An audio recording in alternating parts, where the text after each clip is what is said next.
Hello, my name is Elowen Cade, and I have a question for you. What would you do if everything you worked for, everything you built with your own hands, was stolen from you by the very people who were supposed to love you? I saved my family's restaurant. I spent years pouring my blood, sweat, and every waking moment into making it a success. And when I finally turned it around, made it profitable, saved it from collapse, my father looked me in the eye and said, "Your sister will take over now." Just like that. No gratitude, no recognition, no acknowledgement of the sacrifices I made. But worse than the betrayal was the realization. This wasn't a mistake. It wasn't an accident. They never planned to let me lead. They only planned to use me. I thought it was over that night, that I had lost. But I was wrong. Because if they thought I would disappear quietly, they had no idea who they were dealing with. Want to know what happened next? Keep watching. I stepped into the dining room, expecting recognition, maybe even a nod of approval. Instead, I was about to be erased from my own legacy. The chandelier's golden glow illuminated the pristine table setting, but the air was thick, suffocating, charged with something sharp enough to cut. I had dressed for the occasion, navy dress, pearl earrings, hair sleek in a bun. I had imagined this night differently. My father, Magnus Cade, acknowledging what I had done, how I had saved Cade's Prime from the brink of irrelevance. But the moment I sat down, I knew something was wrong. Valis sat across from me, swirling her wine, smirking. My mother's hands were folded in her lap, knuckles white. My father, ever composed, cut into his steak as if this were just another meal. "Let's get to it," Magnus said, dabbing his mouth. "There's going to be a change in management at Cade's Prime." I straightened.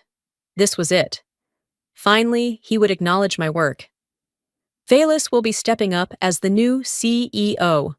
The words hit like a gunshot. I blinked. Surely I had misheard him.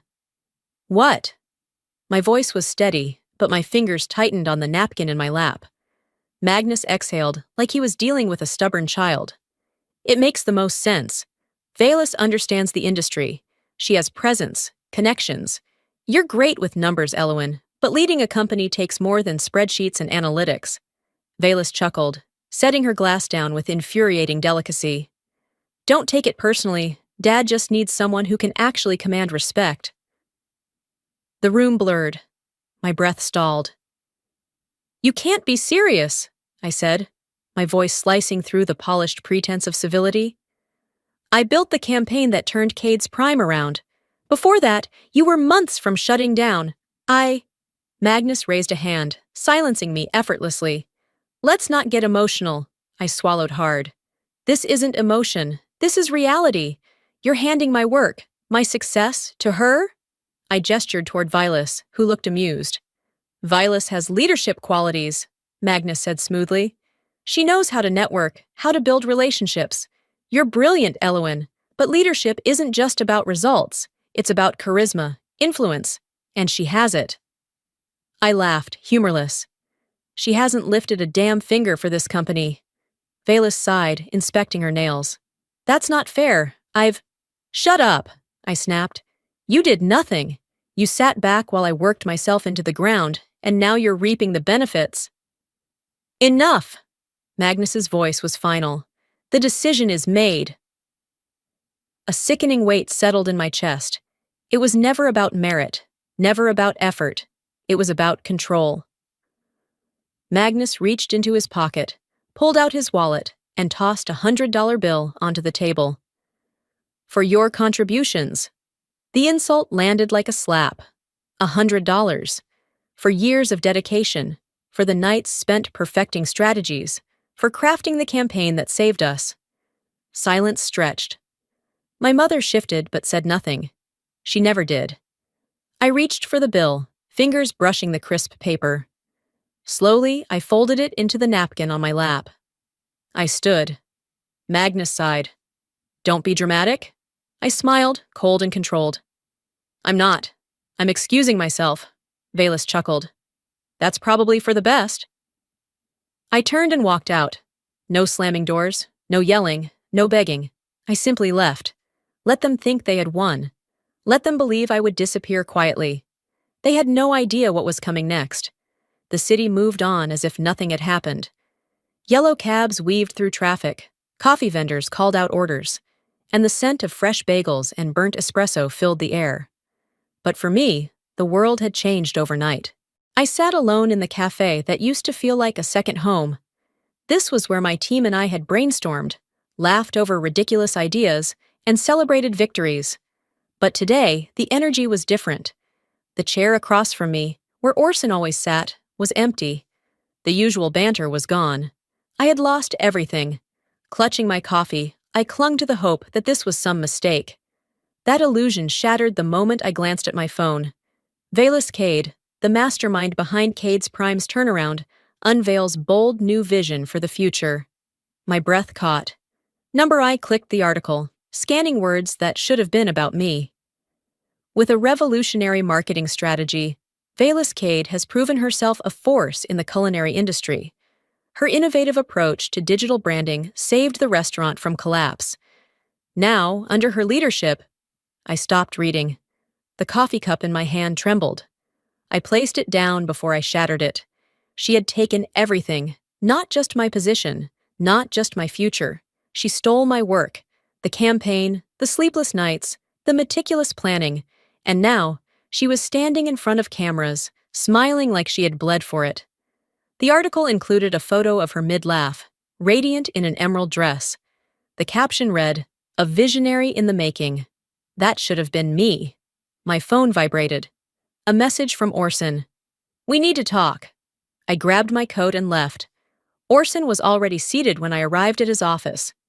No grin, no light joke, just tension. He exhaled heavily. "I'm sorry, Elowen." I sat, arms crossed. "Tell me you didn't know." His hesitation was answer enough. "How long?"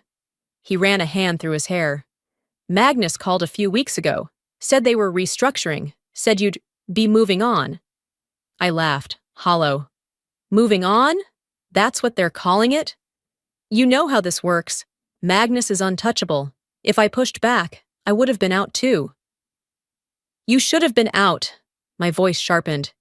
"You knew I built this." "I know," he said quietly. "But I have a family, a mortgage. I couldn't risk it." I stared at him. The man who once swore we were in this together was just another person willing to watch them erase me. I stood. "I won't forget this." He looked away.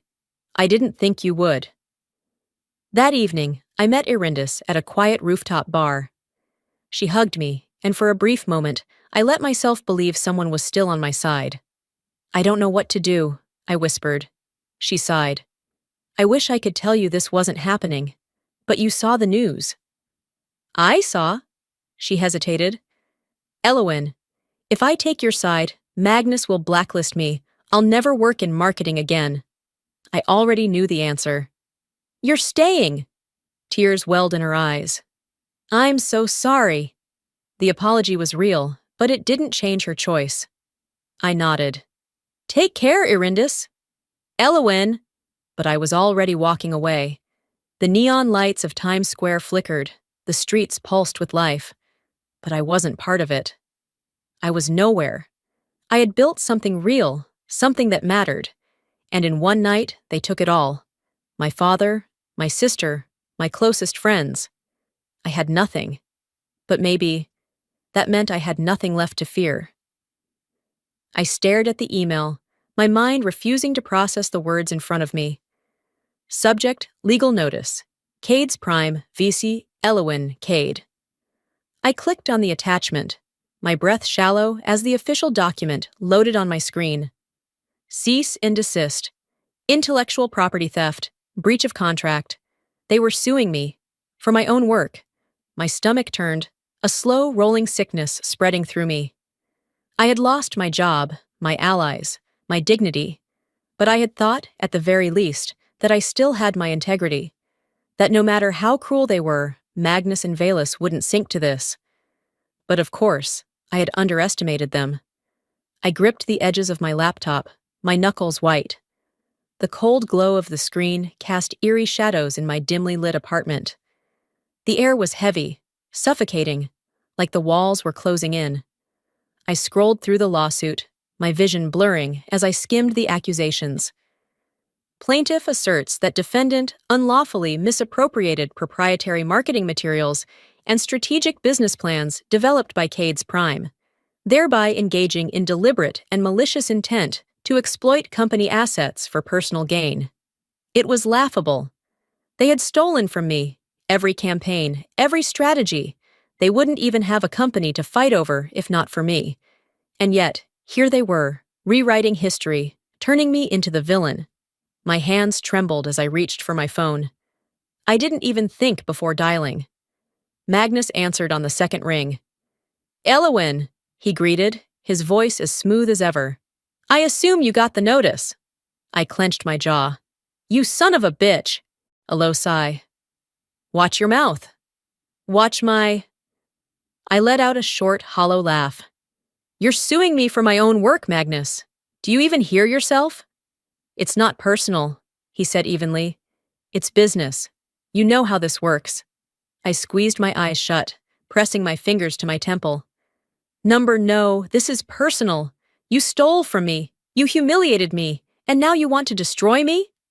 "Destroy you?" He chuckled, as if I were being ridiculous. "You're overreacting." "Don't gaslight me, Magnus." My voice was shaking now, but not from fear, from rage. "You took everything, and now you're trying to make sure I can never rebuild. You always did let your emotions get the best of you," he mused. "This is why you were never leadership material, Elowin. A real leader doesn't break under pressure." I sucked in a sharp breath. There it was, the final confirmation that this man, my father, had never believed in me, had never seen me as worthy. "I should have seen it sooner," I whispered. "This was never about me not being capable. It was about control. You needed to be the one pulling the strings, and when I proved I could stand on my own, you cut me down." There was a pause. Then, with an air of detachment, he said, "I did what was best for the company." "Best for the company," I repeated, the words like acid in my mouth. "You mean best for you, because God forbid I prove I could succeed without you." "Are you done?" he asked, his patience wearing thin. I exhaled slowly, a dangerous calm settling over me. "Yeah," I said, "I'm done." A beat of silence. Then, the faintest amusement in his tone. "I doubt that." And then, he hung up. I stared at my phone, my chest rising and falling with shaky breaths. I had spent my whole life fighting for a place in this family, trying to earn their respect, trying to prove that I belonged. But they had never wanted me to succeed. They wanted me to submit. A slow, chilling realization settled over me. I had been playing their game, trying to fight for what was already mine, trying to reclaim something that had never truly belonged to me in the first place. But I wasn't going to do that anymore. They had taken everything from me, which meant I had nothing left to lose. I stood, my hands steady now, my mind sharp with a newfound clarity. If they wanted war, I'd give them one. The first thing I noticed when I woke up wasn't the sunlight or the city noise. It was the silence. No notifications, no investor calls, no meeting confirmations. Then I saw it. A headline, bold and merciless. "The Bitter Heiress, Elowin Cade's Desperate Attempt to Tear Down Cade's Prime." My stomach twisted as I scrolled.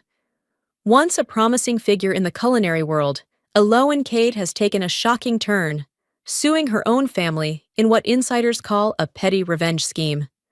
Sources claim that after failing to secure a leadership role, she lashed out, trying to dismantle the company that gave her a career. An old press photo accompanied it. Me, mid-blink, looking exhausted, almost unhinged. The quotes that followed painted me as arrogant, selfish, unstable. She was never a team player. Elowin always thought she was smarter than everyone else. She walked away when things didn't go her way. Now she wants to take the company down with her. Dread thickened in my chest as I clicked article after article. It wasn't just one. They were everywhere. Every major business outlet, every industry blog, even food influencers had picked it up. My inbox was flooded with rejection emails, investors reconsidering their position. I had been blacklisted. By noon, I learned who was behind it. Lucius Grant, Cade's Prime's head of PR. I imagined him at his desk, sipping his overpriced espresso while orchestrating my downfall. He was good, because the best lies weren't fabrications. They were twisted truths. Had I left in anger? Yes. Had I lashed out?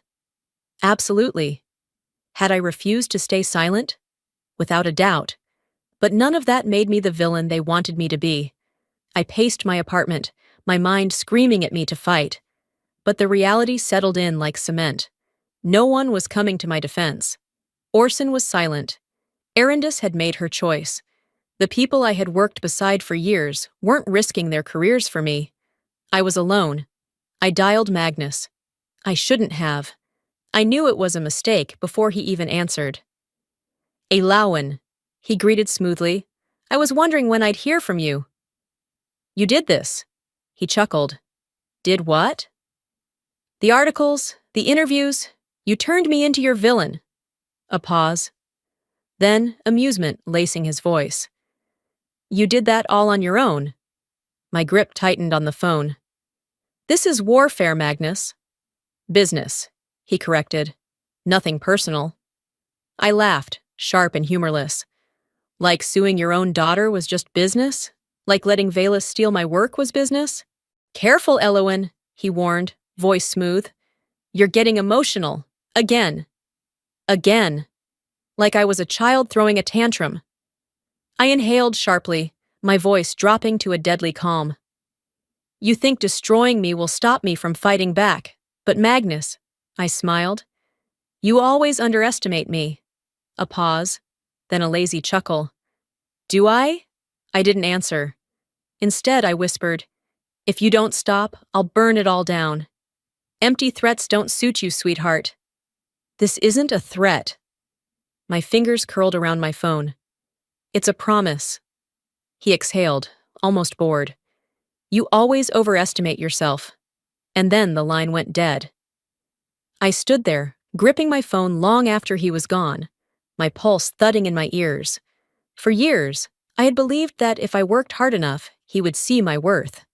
But Magnus never saw me. Only what I could be used for. I glanced at the open articles on my screen, my own face staring back, with words twisted into something unrecognizable. They thought they could destroy me with lies. I'd show them the truth, and it would ruin them. They thought they had me cornered. They thought their lies would bury me. But they forgot. I built Cade's Prime, and I knew exactly where the skeletons were buried. The city pulsed outside my window, but in my apartment, time stood still. Papers littered the floor, my laptop bathed in a cold blue glow, illuminating financial reports, archived contracts, proof of their betrayal. Then, just as exhaustion threatened to win, I found it. A contract, one that should have never seen the light of day. Confidential agreement. My pulse spiked. 2 months before they pushed me out, Magnus had already planned the transition. Before he called me not leadership material. Before Valise smiled across the dinner table, already knowing my fate. They had paid a PR firm to rewrite history, to erase my name and fabricate a narrative where she was the mastermind behind Cade's Prime's revival. It wasn't just betrayal, it was fraud. I dialed Orson. He picked up on the third ring. Elawan, I told you, I can't. I have proof, I cut in. Documents, transactions. I can take them down. Silence. Then a sigh. You sure? I closed my eyes, gripping the phone tighter. Yes. Another pause. If this goes public, they won't just back down, he warned. They'll fight. Hard. I'm counting on it. Meet me at the usual spot in an hour. The cafe was nearly empty, dimly lit. I spotted Orson immediately. Same tired eyes, same nervous energy. But next to him sat someone I hadn't seen in years. Soren Draven, once Cade's Prime's head chef, discarded when they needed a modern, marketable face. If anyone understood being erased, it was him. I sat down. I assume you both want to see them burn. Orson looked away. Soren grinned. Damn right. Good. I turned my laptop toward them. This contract proves Magnus and Valus paid to rewrite history. If we leak this, they'll have to answer for it.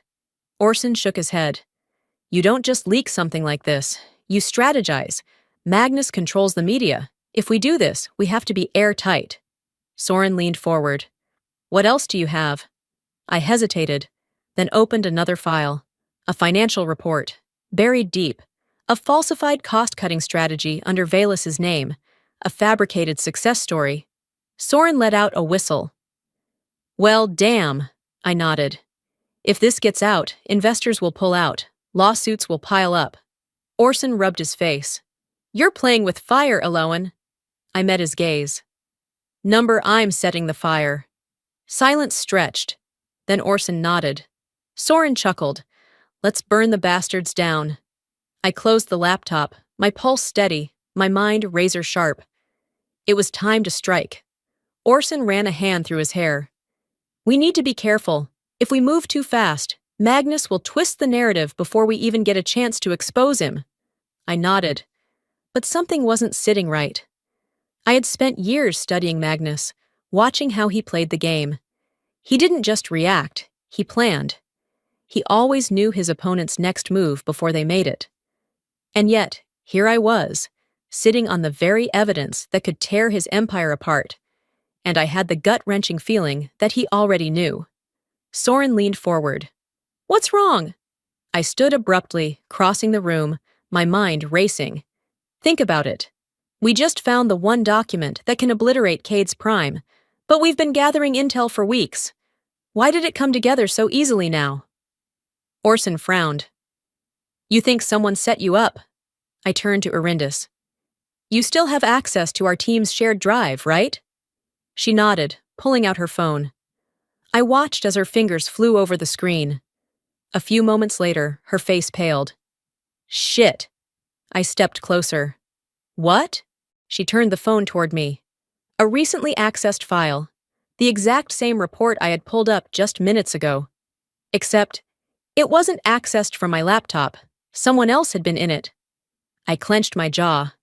Who the hell? And then the notification popped up. Jasper Lowe. Accessed 3 minutes ago. Soren cursed under his breath. Orson exhaled sharply, shaking his head. We have a leak. A traitor. Inside my own team. Everything clicked into place. Magnus wasn't reacting. He was waiting. Because someone had been feeding him our every move. I turned back to the group, my voice sharp. Find Jasper, now! We found him an hour later. Jasper was exactly where I expected him to be, at a cheap bar downtown, drowning himself in whiskey. He didn't even look surprised when he saw me. You figured it out faster than I thought, he muttered, swirling his drink. I sat down across from him, folding my arms. Why? Jasper let out a short, humorless laugh. Why do you think? Magnus pays better. And unlike you, he doesn't fight battles he can't win. Orson and Soren flanked me, silent but seething. I kept my expression blank. So that's what this was? You took my plans and handed them to him, like a good little Jasper's lip curled.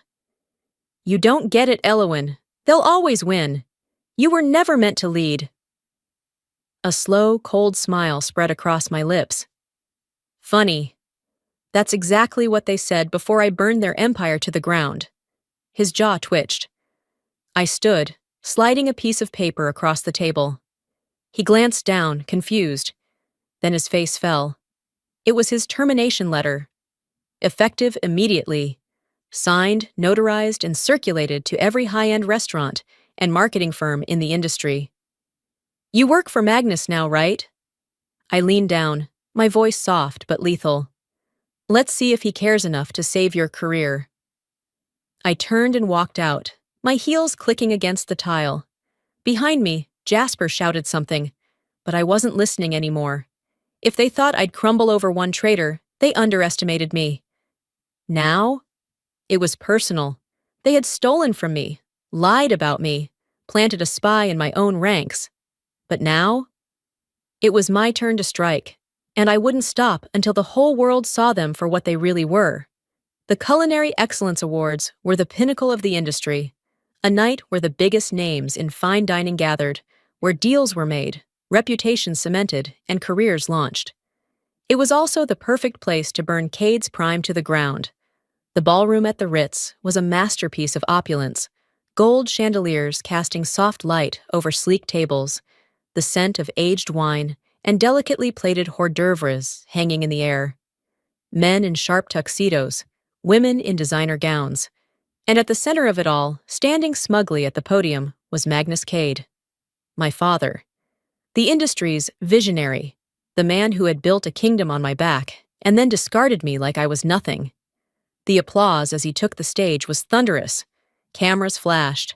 Investors leaned forward in their seats, eager to bask in the glow of Cade's Prime's continued success.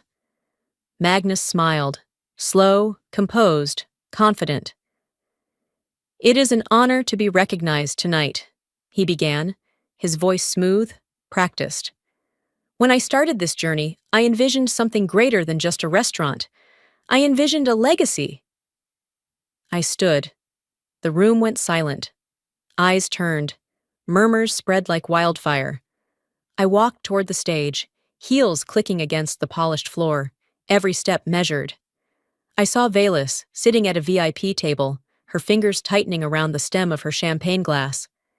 Next to her, Lucius Grant, their PR hitman, had gone rigid. Magnus, to his credit, barely flinched. He merely tilted his head, amusement flickering in his eyes. "Well, well," he mused, his voice carrying across the room. "Elowen, here to congratulate your family? A cruel jab, designed to frame me as the jealous, bitter daughter?" I smiled, sweet, slow.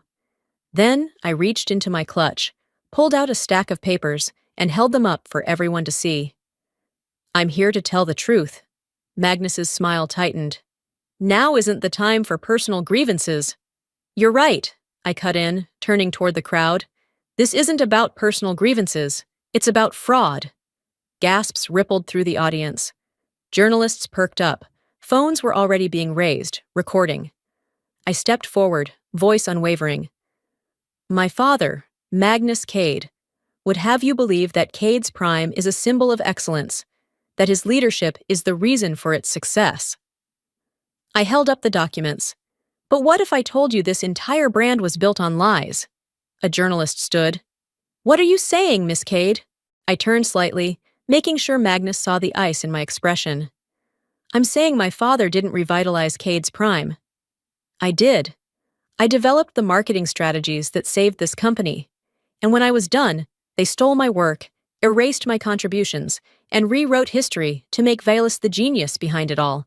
Magnus let out a low chuckle, shaking his head. "Elowen, I know you're upset, but making baseless accusations." "Baseless?" I barked out a sharp laugh. Then I threw the documents onto the podium in front of him. The pages fanned out. Copies of emails, financial reports, the confidential PR contract that detailed exactly how they manufactured Velis's success. "This is what baseless looks like?" I shot back. The crowd exploded. "Jesus Christ, are these real?" "Wait, she's saying they faked the entire thing?" "Someone get a camera on that contract." A journalist snatched up the papers, skimming through them furiously. His eyes widened. "Holy! This states that Cade's Prime paid to rewrite history." Magnus slammed his hand against the podium, his composure cracking. "That's enough!" But it was too late. The audience wasn't looking at him anymore. They were looking at me. Velis surged to her feet. "This is slander!" she shrieked. "None of this proves anything." Soren Draven, standing near the back, let out a sharp laugh. "You really want to go there, sweetheart?" All eyes turned to him as he held up his own set of documents. "Because I've got a whole file on your fake cost-cutting strategies, too." Velis paled. Lucius Grant, their PR mastermind, was already walking toward the exit. He knew the game was up. And Magnus? For the first time in his life, he looked afraid. Investors were whispering among themselves. Journalists were snapping photos, recording every second of this disaster. His empire was crumbling, and he knew it. I took a slow step toward him, lowering my voice so only he could hear. "You should have left me alone, Dad," I said, my voice like ice. "But you made the mistake of erasing me." I leaned in just enough to see the sweat beating at his temple. "Now, I'm erasing you." The walls around them were crumbling, and I wasn't done yet. Magnus had spent a lifetime building his empire, and I had spent years believing I needed to be part of it. But as I stood there, watching the cracks widen, I knew. I wasn't here to reclaim anything. I was here to bury it. The morning after the gala, Cade's Prime's headquarters was a war zone. Phones rang off the hook. Executives whispered in frantic huddles. The once immaculate conference room was now littered with printouts of news articles, emails, financial statements, evidence that Magnus's empire wasn't just shaking, it was collapsing. The fraud was undeniable now. The media had torn through the documents I had exposed, dissecting every fabricated number, every manufactured headline. Investors were bailing fast. None of them wanted their names attached to a company now synonymous with corporate deception. And at the center of it all, in his pristine glass office, stood Magnus Cade, watching his world burn. I stepped inside without knocking. He turned. His eyes, for the first time, weren't sharp with condescension or smug control. They were tired. I shut the door behind me, my heels clicking against the cold marble floor. "How's the damage control going?" He exhaled through his nose, slow, measured. "You always did have a flair for spectacle, Elowen." "Funny, that's what people are saying about you right now," I shot back. "Lying to the entire industry? Bold move, Magnus. Shame it backfired." He moved toward his desk, picking up a folder, flipping through it as if he still had some semblance of control. "This will pass," he said flatly. "A few well-placed press releases, some strategic restructuring. It's over, Dad." I cut him off before he could finish the lie. I walked forward, placing a single page in front of him. He froze. His eyes scanned the words, the final death sentence for Cade's Prime. A notice from Augustine Rell, the company's largest investor, officially pulling funding. Rell's name carried weight in the industry. The moment he walked, others would follow. Magnus's hands tightened around the paper. "This can be reversed," he muttered, though even he didn't sound convinced. "I can talk to him." "No, Magnus," I said, stepping closer. "You can't." He slowly lifted his gaze to meet mine. For the first time in my life, I saw uncertainty in his eyes. I leaned in slightly, my voice soft but razor-sharp. "This company was never as strong as you thought. It wasn't built on leadership, it was built on control. And now, without it, you have nothing." A long silence stretched between us. Then his voice dropped. "Help me fix this." I blinked. For a moment, I thought I had misheard him. "Excuse me?" I asked, tilting my head. His jaw clenched, but the words were already out there. "You said it yourself. You're the one who built this company's success. You can still—" A sharp, harsh laugh escaped my lips. "You want my help?" I took a step back, shaking my head. "After everything you did? After stealing from me, humiliating me, suing me?" His mouth opened, then shut. He was still searching for an angle, still trying to manipulate, still clinging to some last, desperate hope that I wanted this enough to save him. And that's when I knew. He hadn't learned a thing. I leaned in, just close enough for my voice to drop to an icy whisper. "You were never meant to lead, Magnus." His breath hitched. I smiled. "And now?" "You never will again." I turned, heading for the door. Behind me, I heard papers hit the desk, the sound of his frustration, his denial, but he didn't call my name, because even he knew there was nothing left to say. As I stepped out of Cade's Prime for the last time, I felt no sadness, no regret, only freedom. And for the first time, my future was truly mine. For so long, I had defined myself by what they took from me. Now, for the first time, I stood on my own, Not as Magnus Cade's daughter, not as Cade's Prime's former savior, but as something entirely new. The past few weeks had been a blur of rebuilding, reimagining, and finally, reclaiming my future. The storm of Cade's Prime's downfall had settled, leaving behind a fractured empire and a family that had once ruled without question. And yet, as I stood at the threshold of my new beginning, I knew the past wasn't quite done with me yet. The sign above the entrance read, Cade and Company. Not Cade's Prime. Not Cade Family Dining. Just me. The grand opening of my restaurant wasn't meant to be an event. It wasn't about spectacle or proving anything to anyone. But as I looked around the dining room, filled with familiar faces, Orson, Arindis, Soren, and the loyal staff who had walked away from Magnus, I felt something close to peace for the first time in years. Gone was the suffocating weight of expectations. Gone was the need to be worthy of my father's name. Because I wasn't his anymore. I was mine. I should have known they would come. The soft chime of the restaurant door opening made me turn. And when I saw them, standing just beyond the threshold, my heart didn't race. My breath didn't catch. I felt nothing. Magnus and Valus. Once their presence would have shaken me. I would have scrambled for control, braced myself for another battle.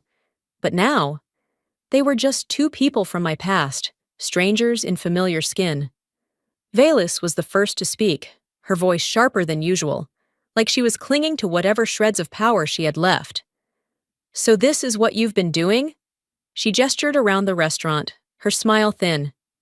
This little place? I didn't respond. I didn't need to. Magnus stepped forward, slower, his movements more measured. He looked older, though it had only been a few weeks since the last time I saw him. The collapse of his empire had taken its toll, but the man who had once commanded every room he entered now seemed small. You proved your point, he said, his voice quieter than I had ever heard it. You won, Elwyn. I tilted my head.